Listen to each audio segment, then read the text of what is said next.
आप अपनी डेली की लाइफ में कार या बाइक से जरूर ट्रैवल करते होंगे और आपको अपनी कार या बाइक में पेट्रोल या डीजल भी डलवाना पड़ता होगा। और हमारे देश में पिछले 2-3 सालों में पेट्रोल के रेट 90 रुपए लीटर से कम तो नहीं है, लेकिन वहीं दूसरी तरफ क्रूड ऑयल यानी कि कच्चे तेल की प्राइस लगातार इंटरनेशनल मार्केट में कम हो रही है।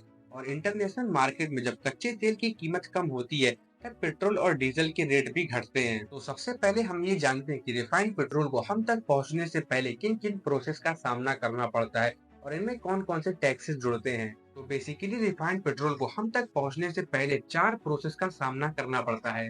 Refinery process, excise duty, petrol pump owner commission and value added tax. अब आइए इनको एक एक करके समझते हैं। Number 1, Refinery Process. Refinery process का मतलब है जो कच्चा तेल हम इंटरनेशनल मार्केट से लेते हैं उसे हम डायरेक्ट यूज नहीं कर सकते और उस तेल को रिफाइन करने के लिए 3 रुपए 84 पैसे पर लीटर का खर्च आता है। लेकिन ये 3 रुपए 84 पैसे कच्चे तेल की कीमत में ही जुड़ता है। Number 2, Excise Duty. Excise duty, जब कच्चे तेल को रिफाइन कर लिया जाता है तो सेंट्रल गवर्नमेंट इस तेल पर एक्साइज ड्यूटी लगा देती है और यही एक्साइज ड्यूटी तेल की कीमत को बढ़ाता और घटाता है। और ये एक्साइज ड्यूटी कोई फिक्स अमाउंट नहीं है, ये टाइम टाइम पर बढ़ता और घटता भी रहता है। फॉर एग्जाम्पल जून 2020 को 1 लीटर पेट्रोल पर लगने वाली एक्साइज ड्यूटी 32 रुपए 98 पैसे थे और फरवरी 2023 को 19 रुपए 98 पैसे एक्साइज ड्यूटी पर लीटर पेट्रोल। और अगर आज की बात करें तो हमें 1 लीटर पेट्रोल में 33 रुपए सरकार को देने पड़ते हैं।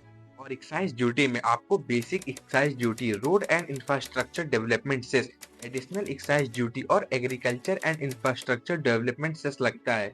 Number 3, Petrol Pump Owner Commission. Excise duty लगने के बाद भी टैक्सेस खत्म नहीं होते। अगर आप 1 लीटर तेल भरवाते हैं तो उसमें से आपको 3.5 रुपए से 4 रुपए तक ओनर को कमीशन देना पड़ता है। अब अगर आपको लगता है कि ओनर को पैसे सरकार देती है तो ऐसा नहीं है, ये आपके दिए हुए पैसों में ही कटता है। Number 4, Value Added Tax. अब ओनर को टैक्स देने के बाद आता है स्टेट गवर्नमेंट यानी कि राज्य सरकार का लगाया गया टैक्स, जिसे वैट कहा जाता है, वैल्यू एडेड टैक्स।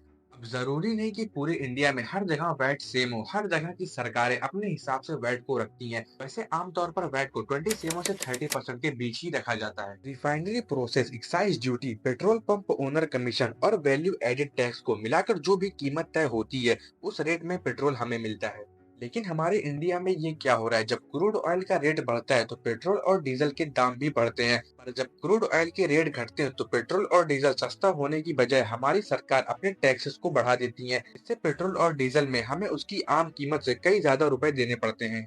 अब अगर ये जानने की कोशिश करें कि सरकार इतना टैक्स क्यों बढ़ा रही है, तो अगर आपको याद हो पेट्रोल और डीजल की कीमत कोविड के बाद कुछ ज्यादा ही बढ़ गई है। मतलब जब लॉकडाउन चल रहा था तब पूरी दुनिया का ज्यादातर काम बंद चल रहा था, जिससे सरकार का टैक्स कलेक्शन भी नहीं हो पा रहा था, इससे सरकार को नुकसान हो रहा था। अब उसी नुकसान की भरपाई हमसे की जा रही है टैक्सेस को बढ़ाकर। अब आइए आपको इसी तेल के फंडे को बहुत आसान एग्जाम्पल से समझाता हूँ।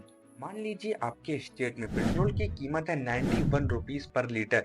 अब एक्चुअल पेट्रोल की कीमत कितनी है और टैक्सेस का पार्ट कितना है, तो जो 91 रुपीज लीटर पेट्रोल है उसकी एक्चुअल कीमत 33 रुपए 50 पैसे है, जो कि क्रूड ऑयल के हिसाब से ऊपर नीचे होता रहता है। ये तो मैं आपको एक एस्टिमेट दे रहा हूँ। अब 91 रुपए में 33 रुपए 50 पैसे हो गए पेट्रोल की एक्चुअल कीमत। अब उसमें लगेगा सेंट्रल गवर्नमेंट का टैक्स और एक्साइज ड्यूटी, जो कि करीब 33 रुपए के आसपास होता है। फिर इसके बाद लगता है स्टेट गवर्नमेंट का टैक्स करीब 21 रुपए, और फिर आता है ओनर कमीशन 3.5 रुपए पर लीटर। अब इतने टैक्सेस और ओनर का कमीशन मिलाकर 33.5 रुपए का पेट्रोल हमें 91 रुपीज लीटर में मिलता है। ये तो हो गई पेट्रोल की कीमत की बात। आई होप आप सबको आसानी से ये समझ में आ गया होगा। इस बारे में आपका क्या ओपिनियन है, हमें कमेंट बॉक्स में बताएं। आइए थोड़े और फैक्ट्स को एक्सप्लोर करते हैं। सबसे पहला क्वेश्चन कि पेट्रोल हमें कब तक मिलेगा, यानी कि हमें धरती से पेट्रोल कब तक मिलेगा।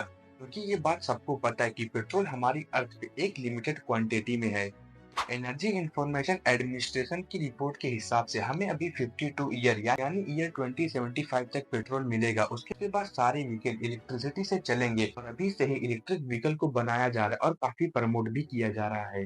अब एक और क्वेश्चन कि किस देश में पेट्रोल सबसे महंगा मिलता है और किस देश में पेट्रोल सबसे महंगा मिलता है। तो पूरी दुनिया में सबसे महंगा पेट्रोल हांगकांग में मिलता है, 4.32 यूएसडी यानी कि करीब 350 रुपए पर लीटर। और दुनिया का सबसे सस्ता तेल मिलता है वेनेजुएला में 1 रुपए 34 पैसे पर लीटर और 4 रुपए 32 पैसे पर गैलन। और हमारा इंडिया सबसे महंगा पेट्रोल बेचने की रैंक में 42 नंबर पर है। उम्मीद करता हूँ वीडियो आपको पसंद आई होगी। वीडियो पसंद आई हो तो वीडियो को एक लाइक करके नीचे कमेंट बॉक्स में अपना ओपिनियन जरूर बताएं और अगर चैनल पर नए हैं तो चैनल को सब्सक्राइब करके बेल आइकन को ऑल पर कर ले। मिलते हैं जल्दी किसी नए वीडियो में किसी नए इंटरेस्टिंग टॉपिक के साथ।